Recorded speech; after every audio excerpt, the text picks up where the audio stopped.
Mexican artist Fer Quirarte receives international recognition for floating strength. His work offers an intimate, ambiguous, and deeply emotional perspective on masculinity. By Gabriela Gorab.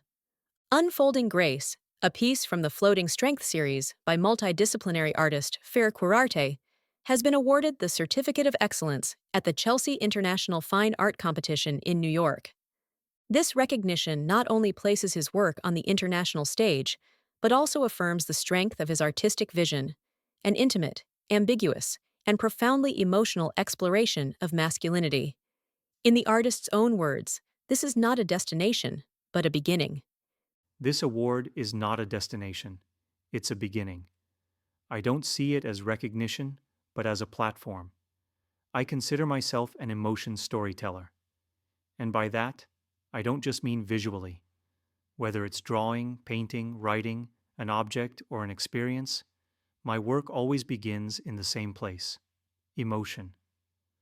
What drives me to create is not technique, but the urge to translate what words can't always express.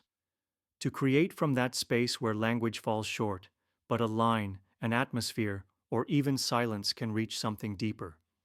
The recognition of floating strength goes beyond aesthetics. There is a poetic dimension to its approach.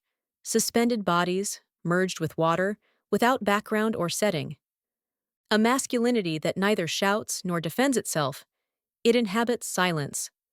The series, rendered in black and white using acrylic on canvas and paper, was born from a clear image, a body that no longer fights, it simply exists. Among these works, Unfolding Grace stands out, the awarded piece. Created in 2024 with acrylic on paper, it depicts a male figure suspended in water, fragmented, seemingly tensionless. He is not struggling, not sinking, not rising. He remains. Through a monochromatic, minimalist aesthetic, the artist challenges traditional notions of strength that have long shaped the masculine ideal. Unfolding Grace does not represent. It inhabits.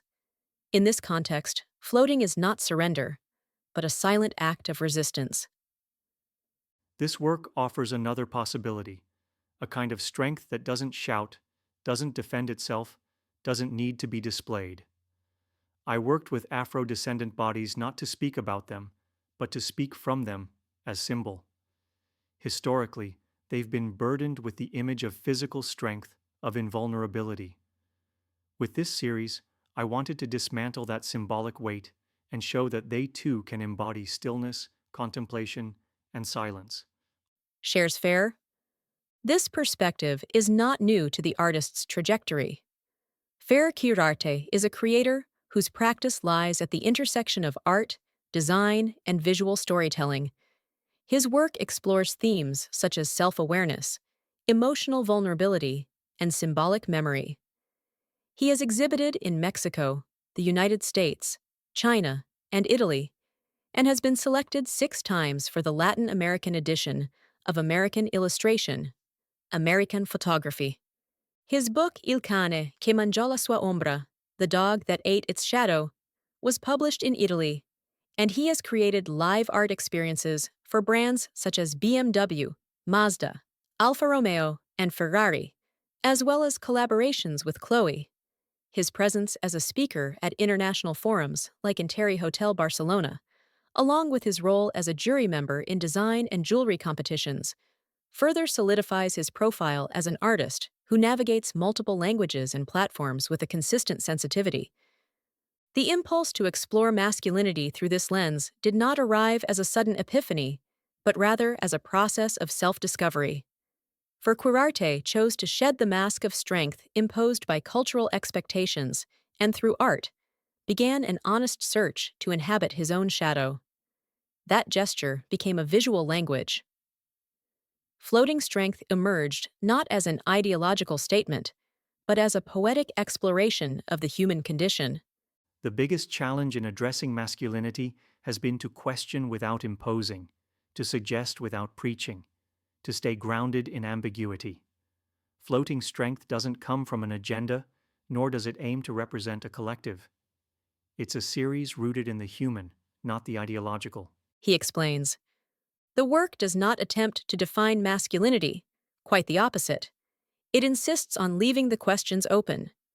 In an age of polarized discourse, Fer chooses to remain in the space of nuance and stillness, a form of resistance that doesn't need to raise its voice to be powerful. Floating strength resonates because, in its subtlety, it reveals deeper truths.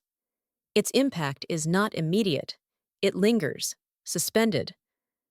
Perhaps the bravest thing today is not to assert yourself, but to allow yourself to exist without armor. Fer concludes. In a world that demands quick answers, his work insists that there is also truth in doubt, in fragments, in the shadow. Strength matters, but even more so does balance, a kind of sensitivity that doesn't weaken, but transforms. The presence of men who allow themselves to inhabit their vulnerability without fear speaks of a deeper kind of courage. It is essential to stop equating hardness with presence and to recognize stillness, doubt, and silence as legitimate ways of existing in the world. Sensitivity holds a healing power, and art, when born from that honest place, becomes both an act of healing and resistance. When a man allows himself to float, and the world stops judging him for it, a truly human space opens up. That, without a doubt, is the most urgent art of our time.